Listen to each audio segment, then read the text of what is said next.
আসসালামু আলাইকুম। স্টাডি কোরের পক্ষ থেকে সবাইকে আবারও স্বাগত জানাচ্ছি। আজকে আমরা অষ্টম শ্রেণীর ইতিহাস ও সামাজিক বিজ্ঞান বইয়ের ষষ্ঠ অধ্যায়ের নাম সামাজিকীকরণ, সামাজিক নিয়ন্ত্রণ ও সমাজ পরিবর্তন এর পৃষ্ঠা নং 101 আলোচনা করব।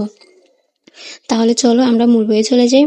দেখো 101 পৃষ্ঠা চক আলোচনা করার পূর্বে আমাদের এর আগের পেজে এই পড়াটা পড়ে নিতে হবে। দেখো আমরা বিদ্যালয় থেকে নানা সময় বিভিন্ন সমাজ বা দেশ বা রাষ্ট্রের প্রচলিত রীতিনীতি ও মূল্যবোধ সম্পর্কে জেনেছি।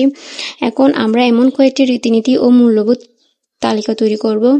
এই জন্য আমরা এই শিখন অভিজ্ঞতার শুরুতে যে দলটি গঠন করেছি সেই দলে আবার বসে যাব। এরপর দেখো দলগত কাজ 2। এখন আমরা দলগতভাবে আলোচনা করে নিচের তালিকাটি পূরণ করি।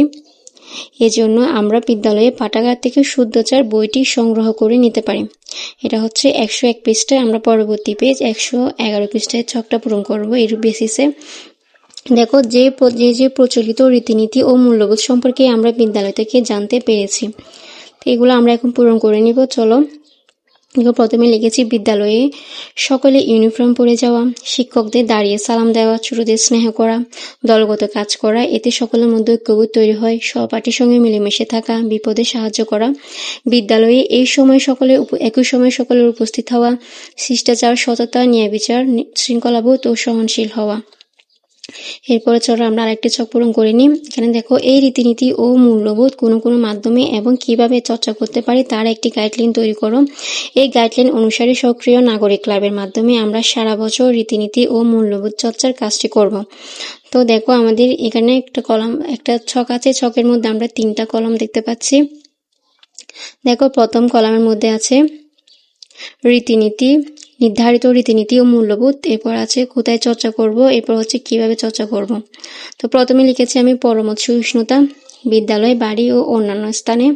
এরপরে কিভাবে চর্চা করব, সকলকে মত প্রকাশ করতে দিব ও সম্মান জানাবো, শিক্ষকদের সম্মান জানানো, বিদ্যালয় ও অন্যান্য স্থানে।